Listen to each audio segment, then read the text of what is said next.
Akhirnya saya harus melewati lagi suasana yang mencekam sendirian di tempat asing yang banyak pohon-pohon besarnya itu. Suasana begitu dingin dan sangat mencekam. Saya terus berdoa semampu saya agar terhindar dari hal-hal yang goib, hal-hal yang mungkin bisa terjadi mengganggu saya.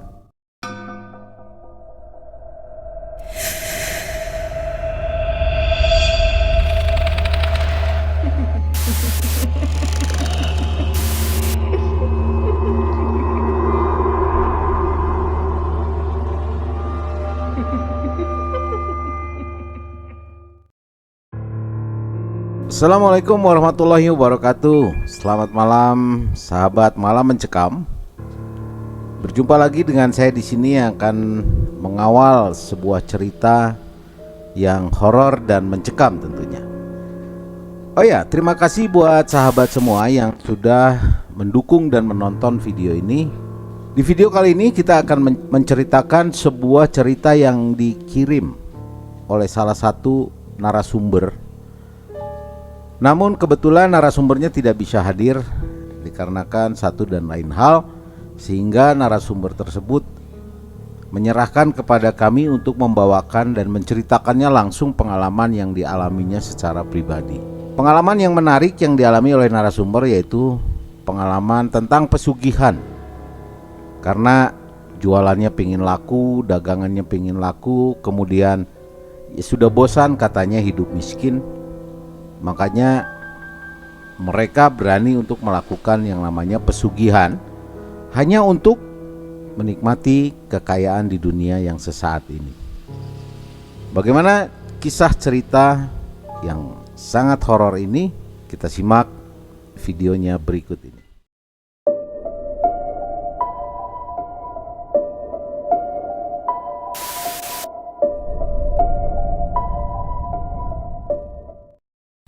Sobat Malam Mencekam, cerita ini dikirim oleh Pak Dedi Sutaria yang berdomisili tinggal di Bandung.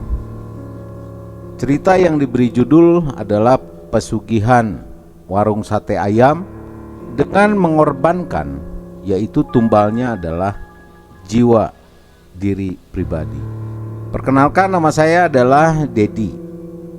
Biasa saya dipanggil Abah Dedi. Usia saya saat ini menginjak usia di 57 tahun dan berdomisili di salah satu daerah di Kabupaten Bandung. Ceritanya pada tahun 1999, kondisi ekonomi saya dan istri dalam keadaan sangat tidak beruntung. Sehingga untuk kebutuhan pun semuanya serba sulit. Jangankan untuk keperluan biaya anak sekolah, untuk makan sehari-hari saya saja, saya harus cari hutangan ke sana ke sini, sampai keluarga besar pun sudah saya hubungi semua dan saya sudah hutangi semua. Hal ini membuat saya berpikir lebih keras lagi. Usaha saya yang saya jalani 2 kali mengalami kebangkrutan. Gagal, sama sekali gagal. Dan pada akhirnya selalu mentok dan buntu, tidak ada jalan keluar. Pada suatu hari, saya bertemu dengan teman lama saya waktu sekolah di SMA dulu. Sebut saja namanya adalah Pak Imam. Baru saya ketahui ternyata dia memiliki usaha, yaitu berjualan sate ayam dengan cara didorong di wilayah Bandung Utara. Singkat cerita, kami pun bercerita ngobrol kesana kesini untuk melepas kangen kami. Dan sampai pada kesimpulan, ternyata dia memiliki kesulitan yang sama dengan saya, yaitu carut marutnya permasalahan ekonomi.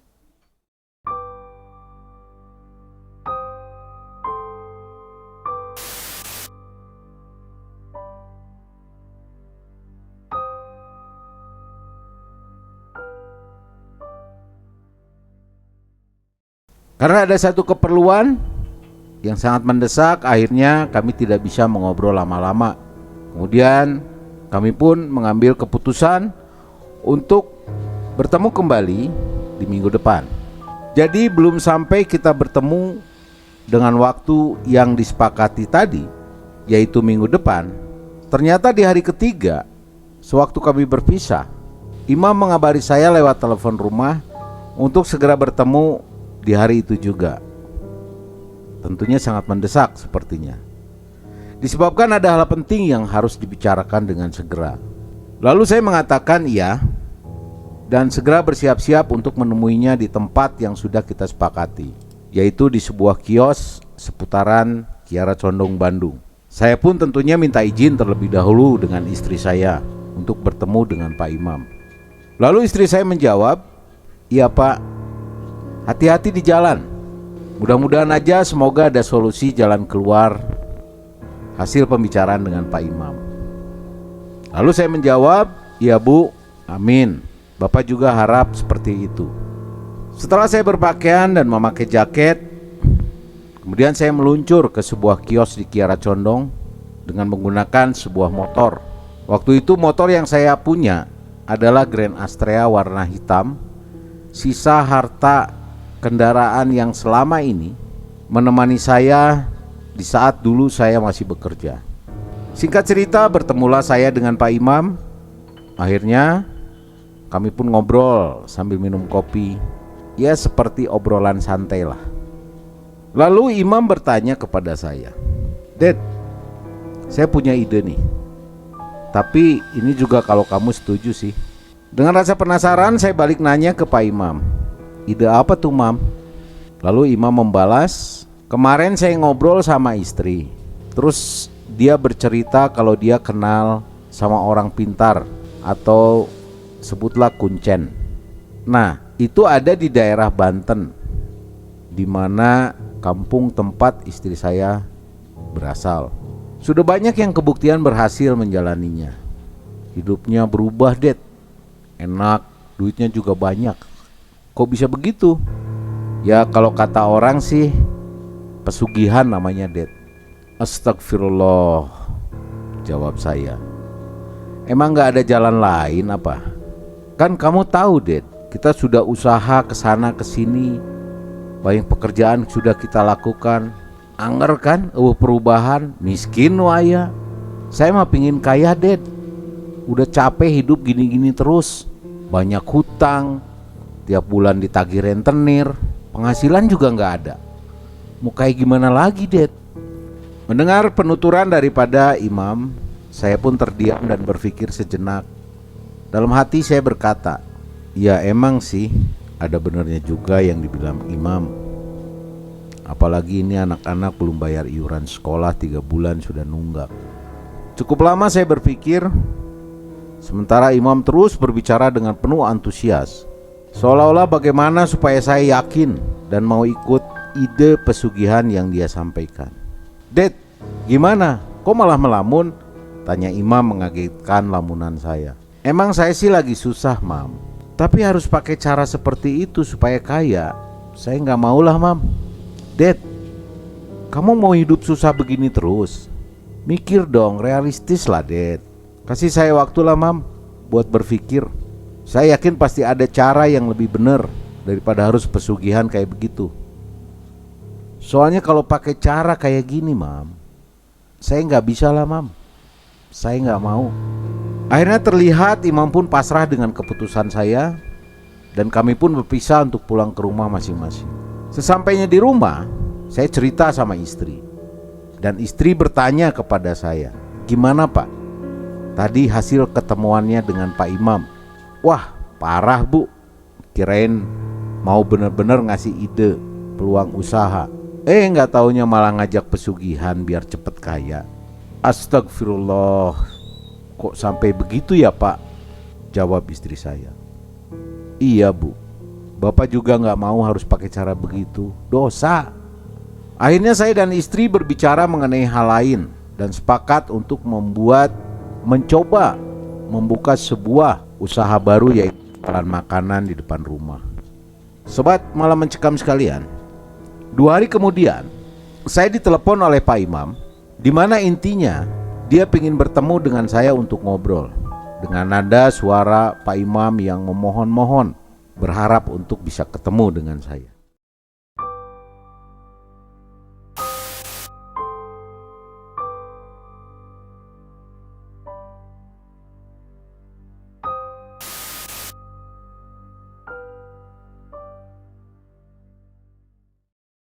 Singkat cerita, akhirnya kami bertemu dan Pak Imam menyampaikan niatnya untuk melakukan ritual pesugihan dengan meminta bantuan saya untuk menemaninya ke Banten, yaitu kampung istrinya dari Pak Imam ini. Saya berpikir sejenak tentunya. Dalam hati sebenarnya saya merasa keberatan, tapi karena desakan Pak Imam, saya tidak punya niat apapun untuk melakukan pesugihan ini. Niat saya cuma mengantar saja. Kami sepakat untuk berangkat sesuai dengan jadwal yang sudah kami tentukan. Saya sebenarnya berbohong kepada istri. Saya bilang saya mau cari peluang usaha atau lowongan kerja di Serang, Banten. Di hari keberangkatan, kalau tidak salah, waktu itu adalah hari Kamis. Kami berangkat dengan menggunakan bis dari terminal Cicahem, Bandung. Selama di perjalanan, Pak Imam terlihat begitu gelisah dan tidak banyak bicara. Sedangkan saya pribadi hanya banyak berdoa di dalam hati, memohon ampun kepada Allah Subhanahu wa Ta'ala atas apa yang saya lakukan ini. Sobat MM, saya melihat Pak Imam tertidur di bus. Lalu Pak Imam ini mengigau seperti memanggil seseorang. Dia mengucapkan "Nyai, Nyai" dalam igauannya.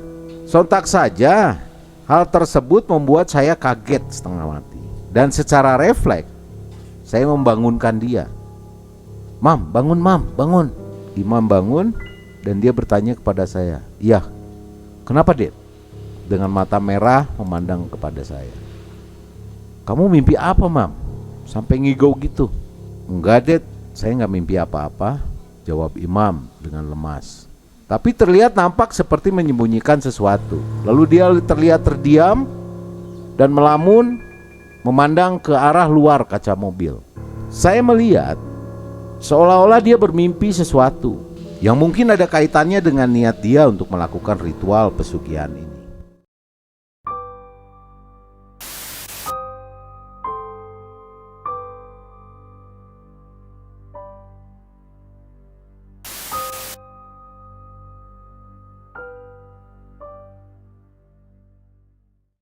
Kurang lebih pukul 5:30 sore, kami pun sampai di terminal bus di Serang, Banten. Dari situ kami melanjutkan perjalanan menuju lokasi yang ditunjuk sama istri Imam. Kami berhenti di salah satu lokasi yang kiri kanannya tidak ada penduduk. Hanya terlihat seperti hutan dengan pohon-pohon yang besar-besar. Dari situ kami berjalan masuk hutan berdua yang jaraknya ternyata cukup jauh menuju ke tempat pesugihan itu. Pada saat itu waktu menunjukkan pukul 7 malam dan di perjalanan yang cukup gelap sehingga Pak Imam menyalakan lampu cempor yang dibawa di dalam tasnya untuk menerangi jalan setapak di hutan yang kami lalui. Saat itu saya betul-betul merasa takut dengan suasana yang membuat bulu kuduk saya berdiri. Selama perjalanan di hutan itu, tanpa henti saya terus berdoa apapun yang saya hafal. Suasana semakin lama semakin terasa menakutkan. Saya terus melangkah mengikuti arah langkah Imam yang berjalan di depan saya, menembus kegelapan malam yang semakin dingin. Akhirnya suasana mencekam dapat kami lewati karena kami sudah sampai di lokasi pesugihan. Di lokasi ini banyak pohon-pohon besar sehingga menambah keangkeran suasana malam itu. Lalu kami memutuskan untuk bertemu terlebih dahulu dengan Kuncen yang letak rumahnya tidak jauh dari tempat pesugihan. Iman berkata kepada saya, "Dad, kamu tunggu di sini sebentar ya. Saya mau ngobrol sama Kuncennya." "Wah, yang bener aja, Mam. Masa saya ditinggal sendiri di sini? Takut dong, Mam. Sebentar aja, Dad. Gak lebih dari 15 menit lah. Lagian kan kamu gak ikut-ikutan." Dengan sangat terpaksa saya memberanikan diri menunggu di bawah pohon besar sambil menghisap beberapa batang rokok dan duduk di situ. Sobat Malam Mencekam, akhirnya saya harus melewati lagi suasana yang mencekam sendirian di tempat asing yang banyak pohon-pohon besarnya itu. Suasana begitu dingin dan sangat mencekam. Saya terus berdoa semampu saya agar terhindar dari hal-hal yang goib, hal-hal yang mungkin bisa terjadi mengganggu saya. Suasana saat itu sangat sensitif buat saya. Terbukti dengan terdengarnya suara samar-samar pun, suara di pohon atau di rerumputan membuat saya ketakutan dan jadi lebih waspada.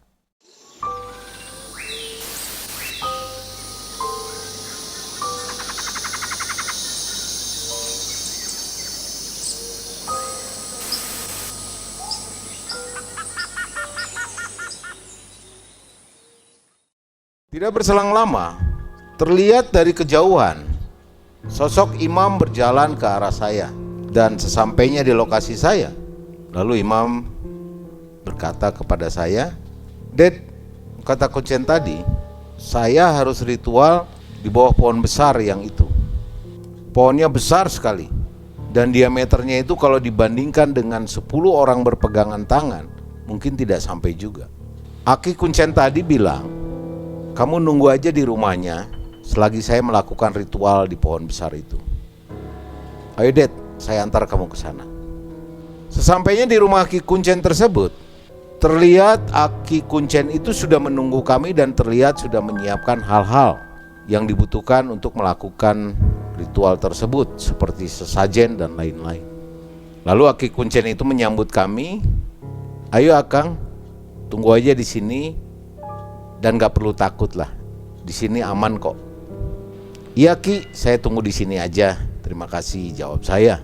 Tidak lama dari situ mereka berdua pun berpamitan dan meninggalkan saya untuk melakukan ritual selama kurang lebih 4 jam yang disampaikan oleh Aki Kuncen itu kepada saya.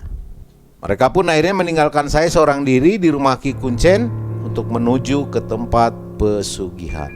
Saat itu saya lihat jam tangan menunjukkan pukul 10 malam. Saya duduk di kursi kayu karena rasa lelah yang saya rasakan. Akhirnya saya tertidur dalam kondisi duduk. Tiba-tiba ada yang menepuk pundak saya dan memanggil nama saya. Sontak saja saya membuka mata dan ternyata imam yang membangunkan saya, yang berdiri di samping Aki Kuncen. Lalu saya bangun dan kami pun duduk dan mengobrol bertiga. Tidak terasa 1 jam terlewati sudah dengan obrolan kita. Kemudian kami disuruh istirahat oleh Aki Kuncen itu di kamar yang sudah disediakan untuk menunggu sampai pagi hari tiba. Sobat MM sekalian, di pagi harinya kami berpamitan pada Aki Kuncen untuk meneruskan perjalanan pulang ke Bandung. Kami pun berjalan kembali menuju jalan raya, menembus hutan-hutan di suasana pagi yang cerah. Tapi tetap saya masih merasa ketakutan melihat pohon yang begitu besar di kiri dan kanan sepanjang perjalanan menuju jalan raya. Selama perjalanan jalan kaki menuju jalan raya, ada rasa penasaran saya ingin tahu seperti apa sih proses ritual pesugihan tadi malam. Akhirnya saya memberanikan diri untuk bertanya kepada imam, "Mam, ritualnya udah selesai. Gimana sih prosesnya tadi malam?" "Ya gitu Ded, nyiapin kemenyan sama alat-alat sesajen lainnya, sama masang kain putih melingkar di pohon besar yang udah dijampe-jampi sama Kuncen. Terus saya disuruh duduk bersila di bawah pohon sambil merem suasana malam yang dingin saat itu, sambil saya membaca mantra yang dikasih tahu Aki Kuncen. Ya kurang lebih sekitar 4 jaman lah. Sampai akhirnya saya ditepuk pundak saya sama Aki Kuncen kalau ritualnya itu sudah selesai. Lalu saya bertanya kembali, "Kamu selama bertapa gitu ada hal aneh enggak yang kamu rasakan yang terjadi?" "Ya ada Ded. Tiba-tiba dalam pandangan saya ada sesosok perempuan cantik berkebaya, pakai mahkota, dan namanya itu adalah Nyai Ratu Gelis. Jadi waktu itu kondisi seperti rame seperti di pasar Ded. Rame banyak orang, terus kedengaran samar-samar ada orang-orang ini memanggil nama Nyai Ratu Gelis gitu. Mam, kamu tahu nggak? Waktu kita berangkat di bis, kamu kan ketiduran. Terus kemudian saya bangunin. Kamu tuh sebenarnya ngigau manggil-manggil nama Nyai. Apa kamu mimpi waktu itu ketemu si Nyai itu?" Tanya saya kepada imam. "Oh iya bener Ded, saya baru ingat. Saya waktu itu tuh memang bermimpi. Mimpi ketemu sosok itu, yaitu sosok Nyai Gelis ini.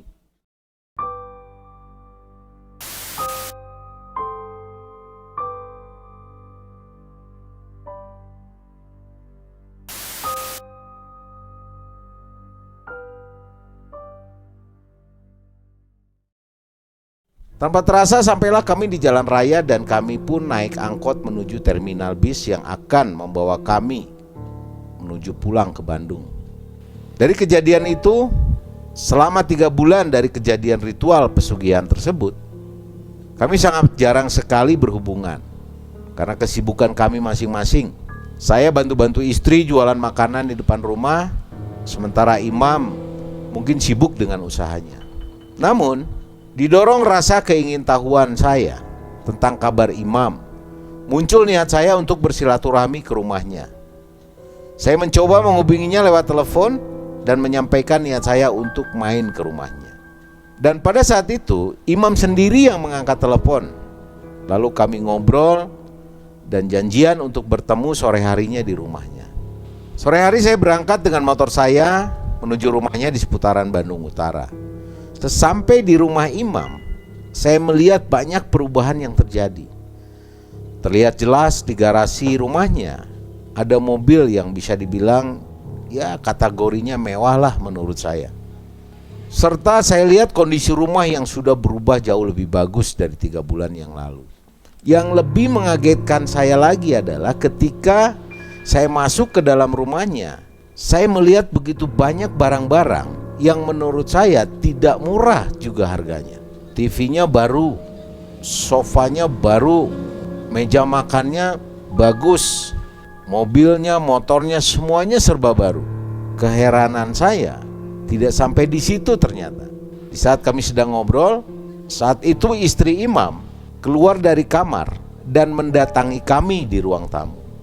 Saya kaget, terlihat sangat jelas perubahan istrinya yang memakai gelang-gelang emas di tangannya dan memakai setelan baju yang saya pikir itu memang dari merek atau brand yang paling bergengsi. Sambil menyembunyikan rasa keheranan saya melihat perubahan yang terjadi, kami pun mulai terlibat obrolan. Mam, kelihatannya ekonomi kamu banyak mengalami perubahan sekarang ya. Iya nih Dad, jualan sate pun lancar dan semakin meningkat penjualannya. Obrolan kami pun berlangsung seru dan cukup lama. Walaupun ada sedikit perbedaan pendapat di mana masing-masing sama-sama mempertahankan pendapatnya. Bagi saya tidak ada masalah. Yang jelas saya sudah berusaha mengingatkan dia untuk lebih mendekatkan diri kepada Sang Pencipta. Waktu terus berjalan, tanpa terasa sudah 4 bulan berlalu di mana terakhir saya bertemu dengan Imam. Sampai saya dikagetkan dengan sebuah berita kecelakaan di mana Imam ditabrak mobil saat sedang berjualan. Menurut kabar, kondisi yang dialami Imam sangat aneh dan sangat mengenaskan. Kondisi tangannya patah-patah dan lehernya terpelintir layaknya seperti kepala ayam yang mati.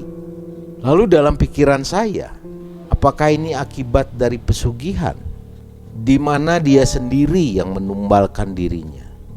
Yang menjadi catatan di sini adalah cara meninggalnya Imam ini yang menjadi sebuah pertanyaan. Ya mungkin ini adalah rahasia daripada Allah Subhanahu wa taala. Tetapi kenapa cara meninggalnya itu seolah-olah tangannya terpotong-potong seperti potongan tulang-tulang ayam yang kalau lagi dipotong. Dan yang paling mengherankan lagi, kenapa kepalanya terpelintir ke belakang. Itu dan sosoknya nampaknya itu kelihatannya seperti kepala ayam yang sudah mati. Apakah ini mungkin ada hubungannya dengan cara Imam mati? Kita nggak pernah tahu. Tetapi kalau kita hubungkan, sepertinya Imam betul-betul menumbalkan dirinya sendiri untuk kaya sesaat di dunia ini dengan cara matinya seperti apa yang dia perlakukan kepada ayam. Kita nggak pernah tahu. Yang jelas, sobat MM sekalian, teruslah kita berdoa, teruslah kita bekerja, dan yang penting sabar. Karena tidak ada jalan pintas untuk kita meraih sebuah kesuksesan di dunia ini. Hidup hanya sesaat, dunia hanya sementara. Apapun yang kita miliki di dunia ini, itu tidak akan pernah bisa bertahan lama. Karena yang abadi adalah di akhirat nanti. Ini pembelajaran yang kita bisa ambil dari cerita yang dialami oleh Pak Dedi ini. Jangan lupa untuk terus dukung kami, dan silakan kalau ada kritikan, masukan, jangan lupa untuk menuliskannya di kolom komentar. Oh ya, jangan lupa untuk membagikan cerita ini juga ke teman-teman Anda yang mungkin belum tahu, tapi hobi untuk mendengarkan cerita-cerita yang horor dan mencekam. Terima kasih, saya Yudi dan tim Malam Mencekam. Semoga kita selalu dalam keadaan sehat walafiat. Assalamualaikum warahmatullahi wabarakatuh. Sampai ketemu di video berikutnya.